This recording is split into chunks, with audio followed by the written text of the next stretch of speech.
একটা interesting video তোমাদের কাছে চলে এসেছে।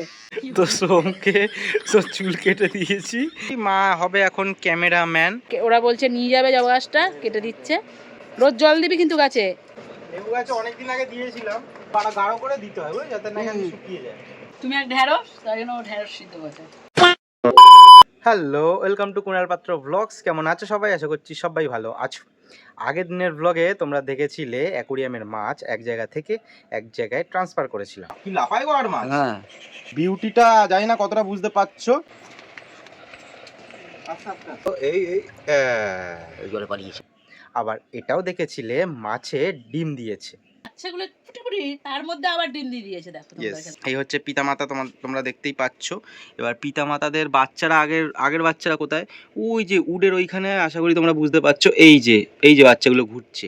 এইবার দেখো ডিম দিয়েছে, দেখো এই দেখো। আবার এটাও দেখেছিলে একটা মাছে বাচ্চাও দিয়েছে। এই বাচ্চাগুলোকে দেখা, এখানে বাচ্চা দেয়নি এখনো। কে বলেছে বাচ্চা ফুটে গেছে? বাচ্চা দেয়নি। আয় আয় আয় আয় আয় আয় আয় আয়। এই রে, এই হ্যাঁ গো, বাচ্চা ফুটে গেছে তো। এ বাবা, এটা দেখিনি আমি। অনেক দিন বাজারে এটা দেখিনি আমি, এটা দেখিনি। হ্যাঁ, ওই বাচ্চা ওই তুই আমি দেখি, এগুলোই দেখি আমি। উড়িষ্যাবাদ, বাচ্চা ফুটে গেছে। কিন্তু ভিডিওটা বেশি লম্বা হয়ে যাবে বলে ভিডিওটা সেখানেই শেষ করে দিয়েছিলাম, কিন্তু সারা দিনটা পড়ে আছে। আজকে পুরো দিনটা কভার করব। তো চলো ব্লগটা শুরু করা যাক। चलो भाई देखो अब मैं क्या करता हूँ। বাবা তো অলরেডি খাওয়া দাওয়া শুরু করে দিয়েছে। খাওয়া দাওয়া শুরু করেনি, খাওয়া হয়ে গেছে। তো টিফিন করেছে গো? তরকারি, পেঁপে আলুর তরকারি না? পেঁপে আলু ছোলা কড়াইশুঁটি দিয়ে তরকারি আর ডিম সিদ্ধ। আচ্ছা, এখন বাজে 12:30। আবার এখন চা খাচ্ছি, কারণ আজকে সোমবার। আমি অনেকবারই ব্লগে বলি সোমবার হলেই বাবা বাড়িতে, আর বাবা বাড়িতে থাকা মানেই অনেকবার চা খাওয়া। 12:30 বাজে, এখন একবার খাচ্ছি। আশা করি আবার 1:30 পৌনে 2টোর সময় একবার খাবো। তো চলে আজকে বহুত মজা আর বাবা বাড়িতে থাকলে সারাক্ষণ কিছু না কিছু করেই যায়। আজকেও করছে, বাগান পরিষ্কার করছে আজকে। ওই দেখো কি করছে ও বাবা।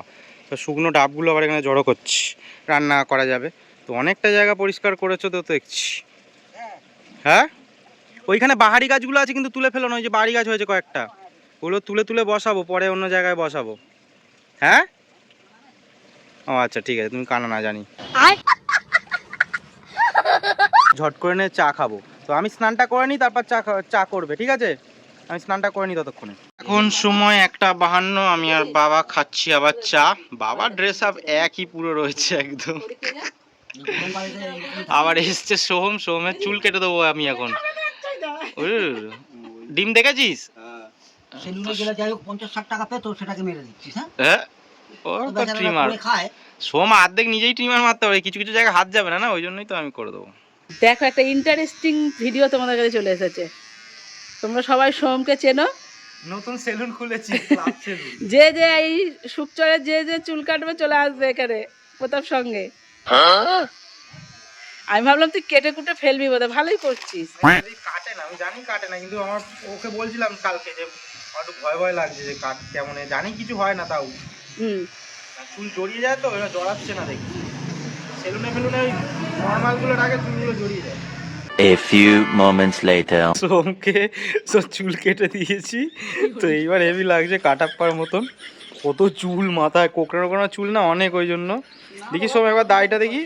এই তো দাড়িটা হালকা হালকা কেটে দে, বুঝেছিস? এদিকে মনেই যাবে না তোর মাথার চুল, মনে হচ্ছে না সেই দুর্গা ঠাকুরের সময় পুজোর সময় যেমন লাগে ওষুধ ফসুরের চুল বা এমনি রাখে ওরকম চুল মনে হচ্ছে। আটা দিয়ে আটকে দিলে বোঝাই যাবে না। আচ্ছা, সেলুনের কাজ সেরে চলে আসলাম বাড়ি। এখন খাওয়া দাওয়া করবো।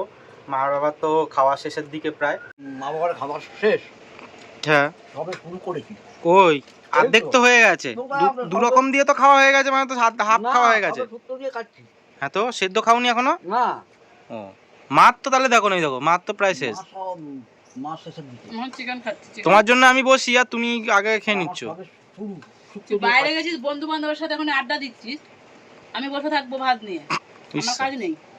ঠিক আছে, বাদ দাও। কি করেছো বলো আগে শুনি। তো ঢেঁড়স আলু ভাতে, কালকে চিকেন ছিল, যে চিকেন, চাটনি আছে, লাউ বাটা আছে। আচ্ছা ঠিক আছে। কি বলছো? কিছু করেনি, খালি ইয়ে করেছে ওই ভাত আর তাও তুই করেছিস, ভাত আর ঢেঁড়স সিদ্ধ। তুমি এক ঢেঁড়স, তাই জন্য ও ঢেঁড়স সিদ্ধ করছে। আচ্ছা। এখন মাকে ডেকে নিয়ে চলে এসেছি, মা হবে এখন ক্যামেরাম্যান। আমি একটা কাজ করব, মাই অনেক দিন ধরে বলছে কাজটা করার জন্য, তো চলো সেই কাজটা করে ফেলি। চলো ভাই। তো নিয়েছি এই যে যন্ত্রপাতি হ্যাকসো ব্লেড। মা 3-4 দিন ধরে মোটামুটি বলছে, 3-4 দিন কি আরও বেশি, দলিত হয়ে গেল 3 দিন, তারও আগে থেকে 1 সপ্তাহ আগে থেকে বলছে এই জবা গাছটাকে কেটে দেওয়ার জন্য, কারণ এই পোকা লেগে যাচ্ছে, ফুল হবে না কদিন বাদে থেকে, তো কেটে দে আমার কাটা হচ্ছে না। তো আজকে ভাবলাম কেটে দিই, একটু সময়ও আছে। তো আর ধুলোবালি এত হচ্ছে, সব গাছে ধুলো পড়ে পড়ে ভর্তি হয়ে যাচ্ছে, আর গাছেও পুরো পোকা লেগে গেছে। তো কেটে নিই গাছটা, এটাই আজকে লাস্ট কাজ, ভাবলাম একটু করে নিই কাজটা। তাও এই যে দেখতে পাচ্ছ এরকম রয়েছে, তো পুরোটা কেটে নিই। A few moments later. তো বেশিক্ষণ সময় লাগলো না, পুরো একদম জবা গাছ কেটে সাফ করে দিয়েছি। এবার আর পোকা হবে না, অনেক পোকা হয়েছিল। এই ডালগুলো কেটে দিলেও ভালো হয়, সরুগুলো, কিন্তু সব কেটে দিলে তো গাছ মরে যাবে গরমে। হ্যাঁ, এইগুলো কেটে দাও, তারপরে এইগুলো কেটে দাও, চন্দনা দেখবা জিন্দা। তাই না? তো কেটে দিলাম। এই যে দেখো এত ডাল বেরোলো, সব কেটে দিয়েছি, ছেটে দিয়েছি। উফ মশারে, এমনই পুরো যে শেকড়ও রয়েছে হালকা হালকা। ছোট করে কেটে রাখ, জেঠিমাকে দিয়ে দেবো, বসাবে। হ্যাঁ, জেঠিমাকে দিয়ে দেবো, ছোট করে কেটে রাখ। ও এখন কে নেবে না নেবে, এখন গরমকালে বাঁচতে চাইবে না এইটা এইটা দুই ভাই আবার একই গেঞ্জি পরে এসছে। নে ছোট করে কেটে দাও, নিয়ে যা। নিয়ে নিবি। উফ মশা কামড়াচ্ছে, শুভ আমি পাচ্ছি না। ऐसा मत करो मेरी जान। ওরা বলছে নিয়ে যাবে, জবা গাছটা কেটে দিচ্ছে। রোজ জল দিবি কিন্তু গাছে। কতদিনে বেরাবা করছো বলছ?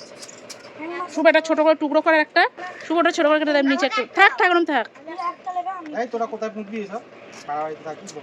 এই দুটো মিলে আমার কাছে এসছে ঘুড়ির জন্য। কালকে বিকেলবেলা নাকি ঘুড়ি কেটে পড়েছে আমাদের পেছনের জঙ্গলে, পেছনের বাগানে। তো এখন এসছে ঘুড়িটা পাড়ার জন্য। আমি বলছি একদম পাড়া যাবে না, কোথায় জঙ্গলে পড়েছে, এখন যাওয়া যাবে না। তো তারপর ওদেরকে কাজে লাগিয়ে দিয়েছি। ও হ্যাঁ, এটা তো বলা হয়নি, হঠাৎ করেই জানি না কেন দেখি কালকে অনেক ঘুড়ি উড়ছিল, কি জানি সবার মাথায় ভূত চাপে মনে হয়। আছে দেখো। ও এখনো দেখিস নি? তোরা এত খাটলি, দাদা কি সুন্দর ভিডিও বানিয়ে দিয়েছে। এ বাবা, এখন একটু অ্যান্টি ফাঙ্গাসাইড দিয়ে দিই, যেহেতু এতগুলো ডাল কাটলাম। মোটা করে দিয়েছি। ঝাঁকিয়ে নে, একটু ঝাঁকিয়ে নে। 1 চামচ দিয়েছি ওই জলটা।